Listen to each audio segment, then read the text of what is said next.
Hey everyone, let's talk about something that's been gnawing at me lately. Why do some of the most recognizable names in NBA history end up floating around free agency like ghosts? I'm not talking about the obvious stars who get traded or retired. No, I'm talking about guys who once had a real shot at being starters, who left lasting memories, but now are stuck in limbo with no team. And here's the kicker. These aren't even the biggest names. They're the ones you might forget, but their stories say a lot about how the NBA treats aging veterans and role players. Think about it. The Clippers have had some wild roster moves over the years, right? But what happens to the guys who were part of those experiments? Take Garrett Temple, for example. He wasn't a superstar, but he was a guy who could shoot, defend, and bring some veteran grit.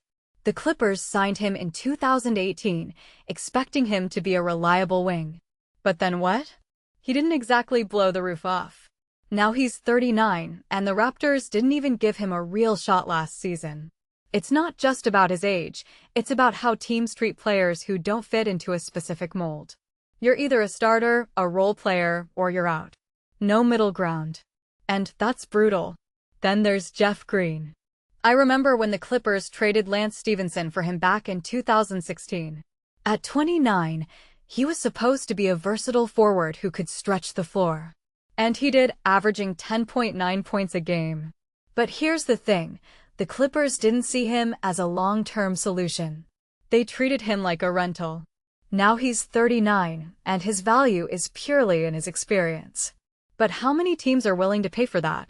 It's like the NBA has a shelf life on players, and once you hit 35, you're suddenly a liability. That's not fair, but it's the reality. And let's not forget Mason Plumlee. He came in to help Zubac, right?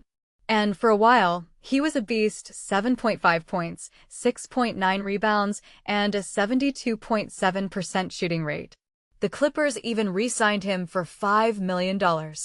But then an MCL injury derailed his season. Now he's 35, playing for the Spurs, but not even getting a real role. It's wild how quickly a player's value can drop when injury strikes. Plumlee's story makes me wonder, is the NBA too quick to write off players who don't fit the modern prototype? Or is it just that teams are terrified of investing in anyone who isn't a guaranteed upgrade? Here's what really bugs me, this isn't just about these three guys. It's a pattern. The NBA is obsessed with youth, analytics, and maximizing every dollar. But where does that leave the veterans who've paid their dues? I mean, sure, some of them are past their prime, but experience matters. You don't need a 35-year-old to be a starter, but you do need someone who can mentor younger players, make smart decisions, and stabilize a locker room. Yet, the league seems to treat that as a luxury, not a necessity. So what's the takeaway here? It's not just about these players, it's about the system that keeps them in limbo. The NBA is a business, and that's fine, but when you're a guy like Plumlee, Temple, or Green, and you've given everything to a team only to be left hanging, it's hard not to feel like the league values wins over people. I mean, if you're a fan of the Clippers, you probably remember these guys. But if you're a team executive, you're just looking at their stats and thinking, not worth the risk. That's the cold, hard truth. And maybe that's why these guys are still unsigned. Because in the end, the NBA isn't just about basketball, it's about risk management, and sometimes, the human element gets lost in the numbers.